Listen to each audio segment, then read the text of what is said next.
eso a estas alturas se ha demostrado ya bastante ineficiente, ¿no? Hemos llevado años de esfuerzos de tratar de cambiar estilos de vida desde programas educativos centrados en salud.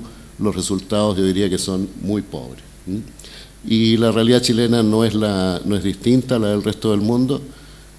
Por lo tanto, lo que le falta a mi juicio a esa parte del diagnóstico es hacerse cargo de que los hábitos y los estilos de vida son determinados por condiciones que son más estructurales de la propia sociedad, lo que se dan a llamar los determinantes sociales de la salud. Y enfrentar esos determinantes exige aproximaciones diferentes. Y yo creo que hoy día, si no somos capaces de avanzar en una institucionalidad que se haga cargo de la definición de indicadores de salud en todas las políticas públicas, por supuesto en educación, ¿no es cierto?, pero en todas las otras, ¿no es cierto?, difícilmente vamos a lograr lidiar con los problemas que ustedes plantean y que todos conocemos, ¿no es cierto?, respecto a nuestras situaciones en materia de obesidad, sedentarismo, diabetes, etcétera.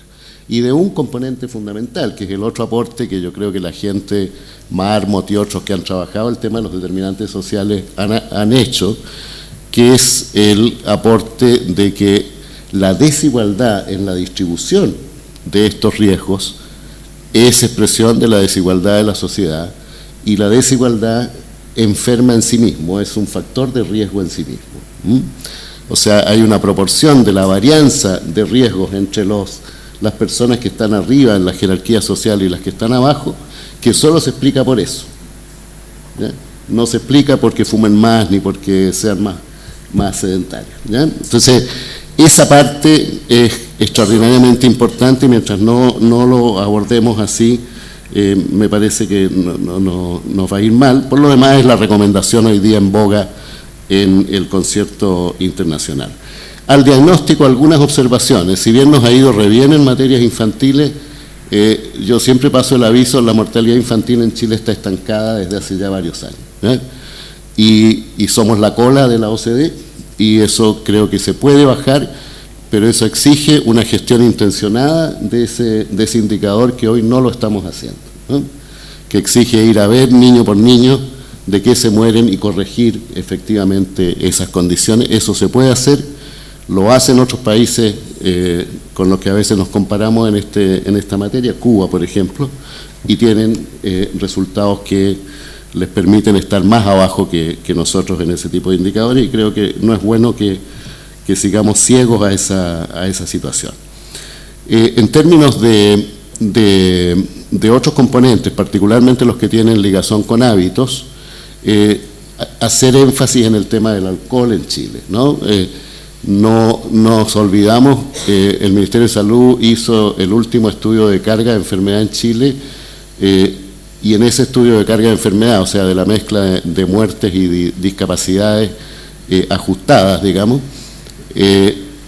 por primera vez se ligó la carga a factores de riesgo, y alcohol está asociado mucho más que tabaco a la carga más importante de Chile.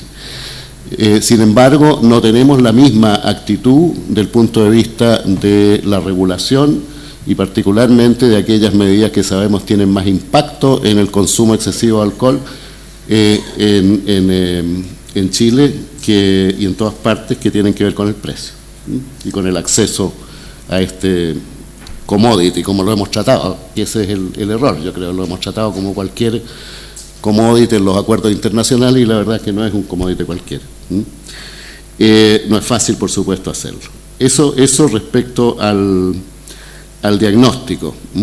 En otra parte del diagnóstico, no olvidarse de que los sistemas de salud, una de las funciones que tienen es esta: mejorarle la salud a la población.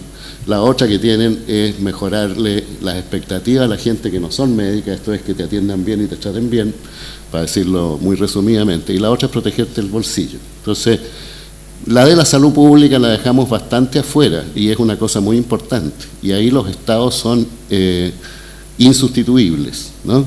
En el aparato de lo que llamamos autoridades sanitarias, ¿no?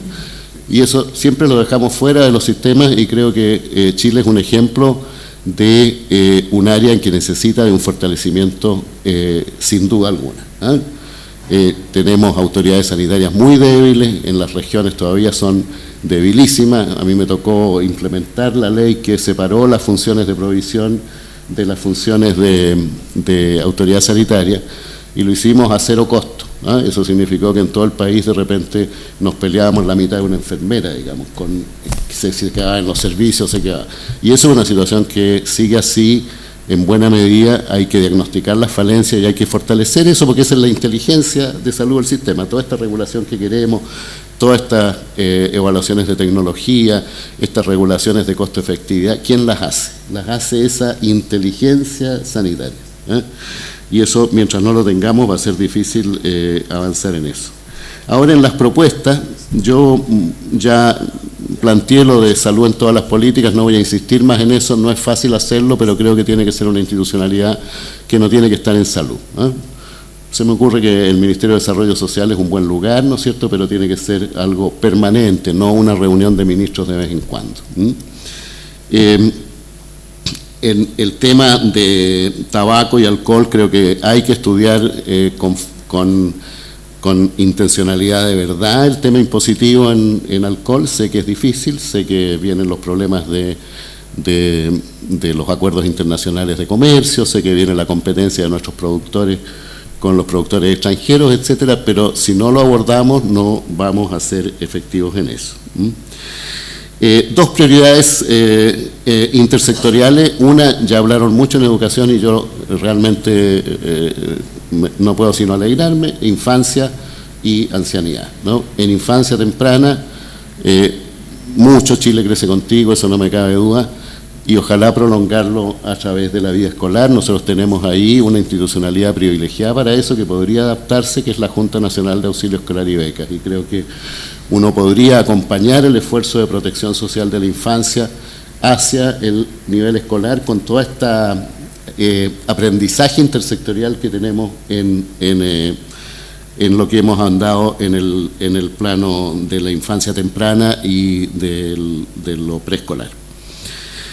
Ahora, en la ancianidad, ahí tenemos problemas parecidos, no en términos del futuro, ¿no es cierto?, pero sí en términos de cómo abordamos también y haces una reingeniería del tema de la vejez. Y yo creo que eso tenemos que hacernos cargo. El tema asistencial de la vejez es un tema especialmente importante. No basta con decir que tenemos que solucionar el problema del acceso. Los servicios de urgencia de los hospitales públicos y muy luego de los privados también van a estar llenos de ancianos buscando la posibilidad de una hospitalización muchas veces muy simple, no compleja, ¿no? Pero no tenemos una solución alternativa, no tenemos una cama de hospital más sociosanitaria que sanitaria.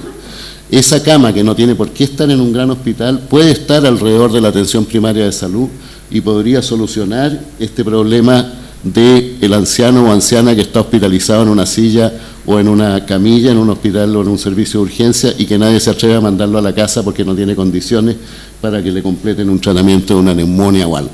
Ese es solo uno de los aspectos de realmente rediseño del sistema en términos de los requerimientos que vienen del perfil epidemiológico, de lo cual hay que hacerse cargo. En términos de los arreglos de seguros, la verdad es que yo lamento tener que hablar tan apurado de esto, pero yo comparto las inquietudes que planteó Andrés, digamos. O sea, desde el punto de vista estrictamente de mi mirada como salubrista, ¿no es cierto?, yo encuentro que lo que ustedes plantean de este super FONASA, digamos, haciéndose cargo de la cobertura universal para todos, ¿no es cierto?, parece extraordinario, y de financiarlo progresivamente con impuestos generales también. Sin embargo, es lo que más se aproxima a lo que yo escucho plantear en el sector político al cual yo soy afín, por lo demás, digamos. Pero me asiste una duda que viene de estudiar lo que ha sido la historia del sistema chileno y lo que es el desarrollo de lo que podríamos llamar la mesocratización de la sociedad chilena. Y a mí me da la impresión de que ese es un fenómeno que no empezó hoy día, que empezó hace bastante tiempo y Chile tiene una historia de segmentación